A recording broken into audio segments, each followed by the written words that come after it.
Point, line, and shape are the most basic building blocks of all art and graphic design. From these simple elements, designers create images, icons, textures, patterns, diagrams, animations, and typographic systems. In fact, pretty much any complex design is a result, at some level, of the interaction of points, lines, and shapes. A point exists in its own right as a point in space, a dot. But it's also the start of a line, since it has the potential to extend into a line whether it does so or not. Many points together start to set up a rhythm or a pattern, which, depending on its uniformity and repetitiveness or its change in size or quantity, can suggest regularity or variation. In pure geometric terms, it exists at a pair of x-y coordinates. There's no mass necessarily. Graphically, however, a point takes form potentially as a dot or a visible mark or a concentrated visual locus, a focal point.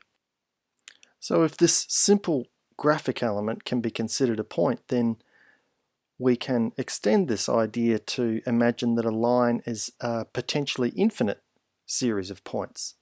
Geometrically, a line has length but not a great deal of breadth or width. It's a bit of an old-fashioned word. But a line is the connection between two points, or it's the path of a moving point. A line can be a positive mark or it can be a negative gap. Lines appear at the edges of objects and where two planes meet. Graphically, lines exist in all sorts of different weights. The thickness and texture as well as the path of the mark determine its visual presence. Lines, we draw them with pens, pencils, brushes. We describe them with a mouse or with the digital location on a page in Photoshop or Illustrator, for instance.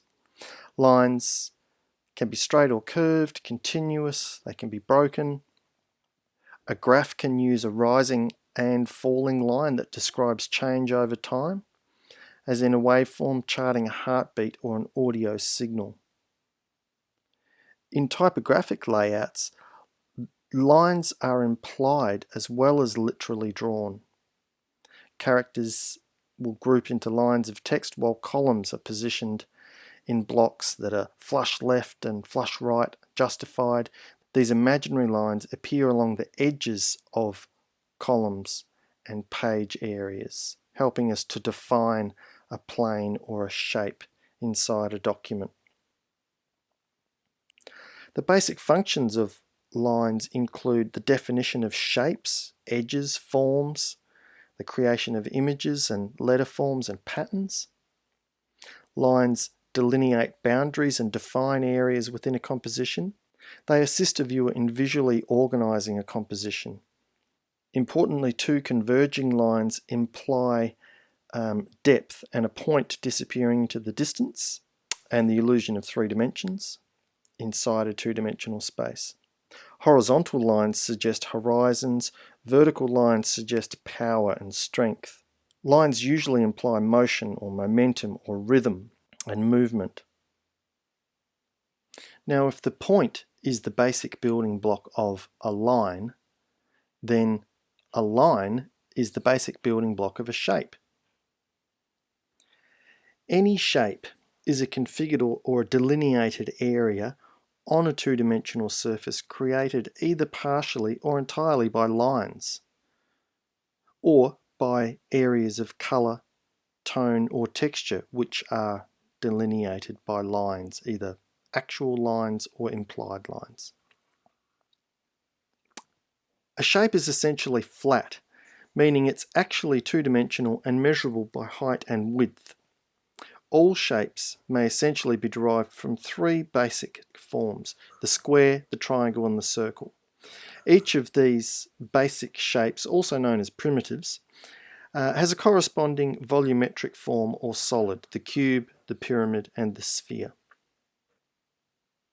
So geometric or rectilinear shapes are created with straight edges, precise, measurable angles, and so on. Organic or curvilinear shapes are more natural. They're formed by curves, maybe dominated by marked flowing areas and edges. Irregular shapes are combinations of straight and curved lines. Accidental shapes are the result of material and or specific processes, maybe like physically blotting ink or rubbing charcoal on a paper. Representational shapes are recognizable and remind the viewer of objects that can be physically seen in real life, also known as figurative shapes.